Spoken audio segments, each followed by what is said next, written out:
doing? Oh, how y'all doing? All right, clap for yourself. Clap for yourself. If you could have been anywhere else, but you decided to be here today because guess what? You said, you know what, I want to make a change in my finance. So we're going to go ahead and start off with the affirmation because I like to make sure and affirm where we are at any time. So when I say this, I want y'all to repeat after me, all right?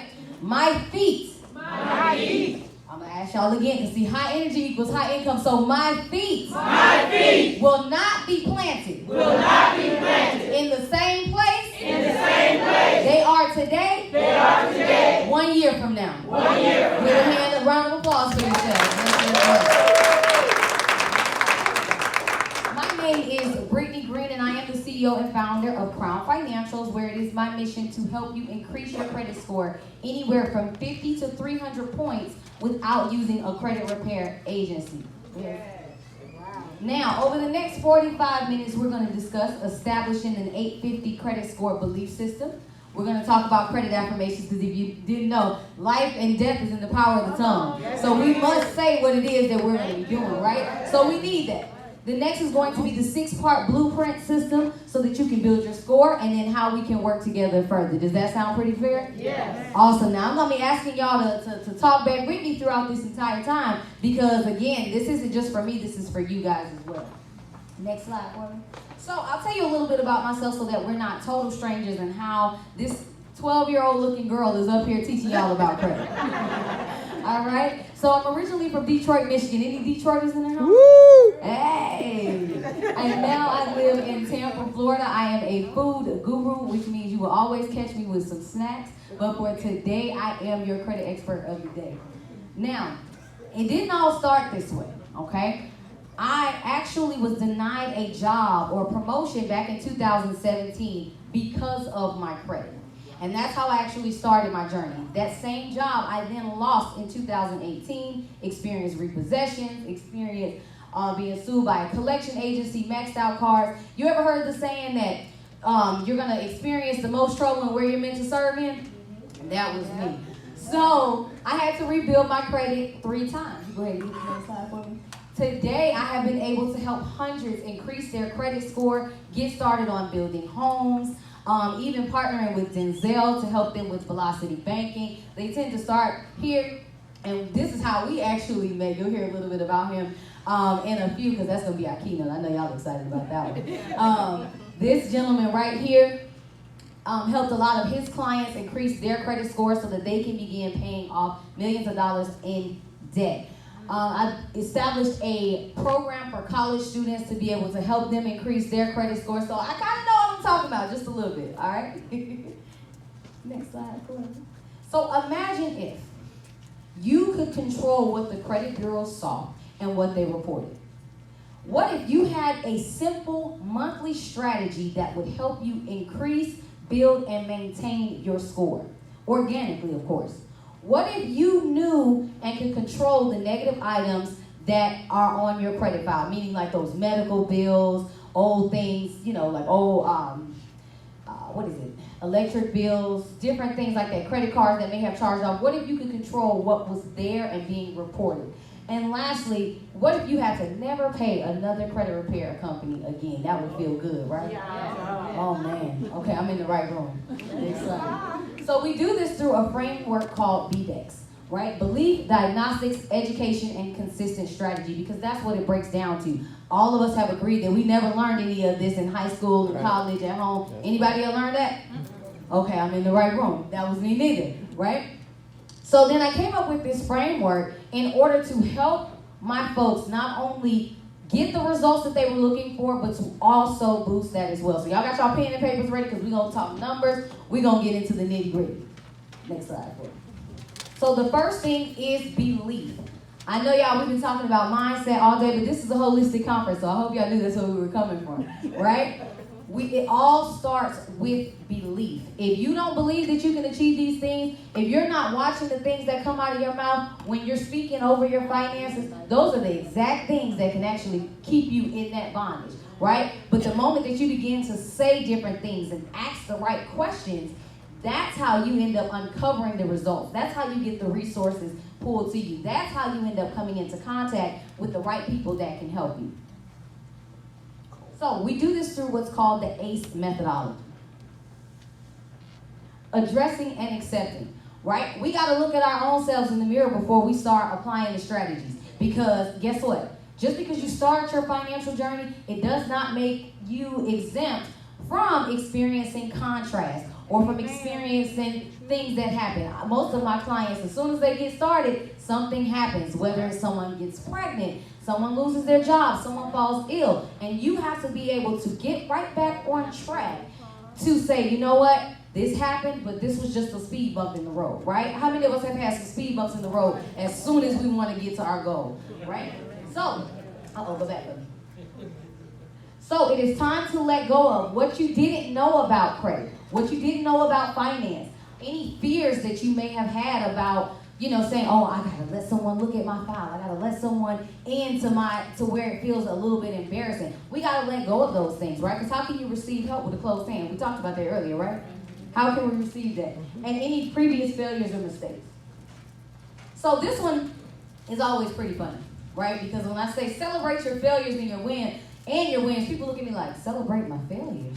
Why would I celebrate that? Because guess what? You found a way that didn't work. But it didn't kill you, did it? It made you stronger, right? Right. Now moving forward, okay, if I have something else that I need to do and I fail, I just found a way that didn't work. But then, I try it again and it worked. How many times have you had to get up? 5, 6, 7 times. You had to keep getting up after those failures. Well, guess what? Those failures, if we change the way that we look at failure, because in school, they teach us, if you fail, you go back a grade. You're bad, right?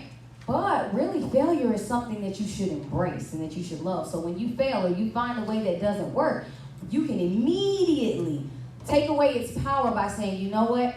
I learned something new. I found something better. Does that make sense? Yes. Okay, great. So we're going to celebrate those things. So as far as when it comes to our credit, we're going to pivot our perception of the problem by affirming our new scores, writing out when we win. How many of us have a win journal? And it's okay if you don't.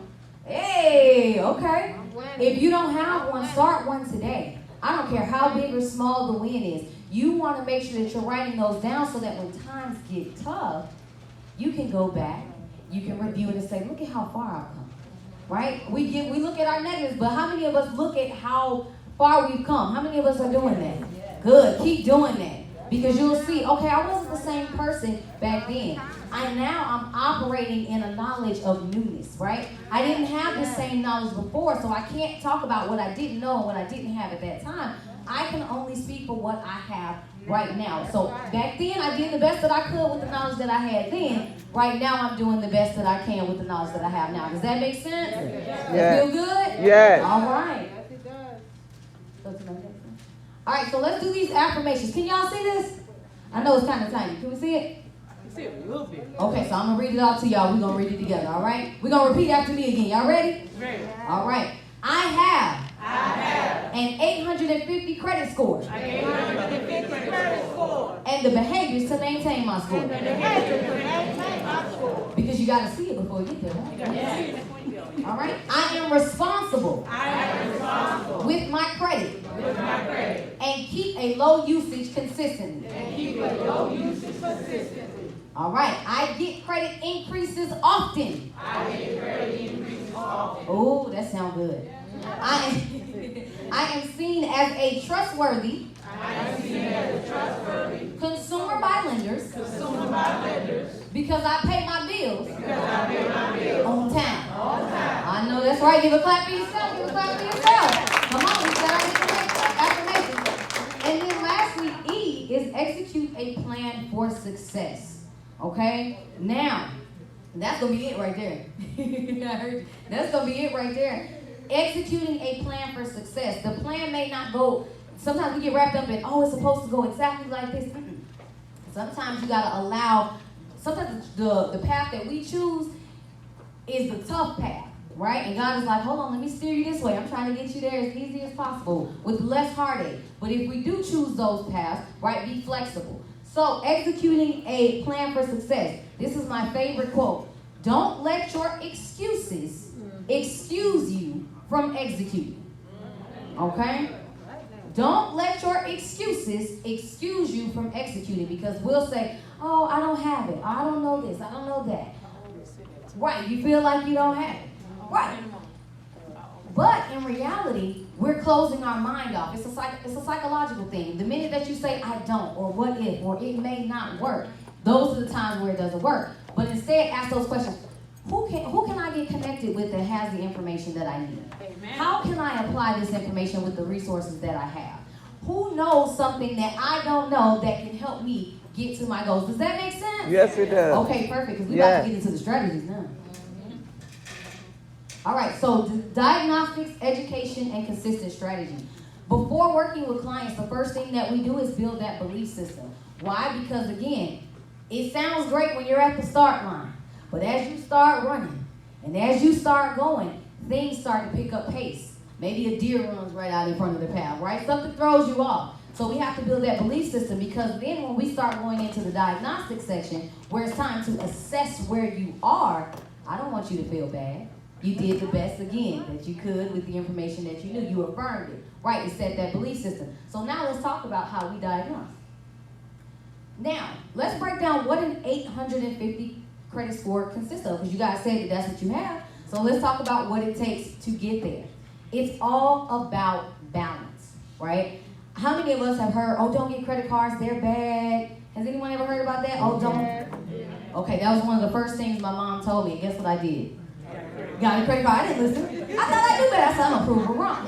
I'm going to prove her wrong. And I messed up my credit because I didn't understand that it came down to balance. So if you want to have an 850 credit score, here's what it takes. Payment history, which, and can y'all see this? I know it's a little small. I'm going to break each one down, but it breaks down to a point system. And I'm going to talk about how to maximize yourself in each one of these sections. But for the purpose of it here, payment history is 35% of your score, meaning how you pay. Your utilization is your credit cards. How are you using your credit cards? Your credit agent, how long you have accounts open. Credit mix is the type of accounts that you have, cards, credit cards, and loans. Those are credit mix. And then lastly, it's new credit. Now we're gonna, again, like I said, break down each one of these sections, but as the overview, we got 35% for payment history, credit card usage for 30%. Those are two of the most heavy weighted sections, which calculates out to be 65% of your score.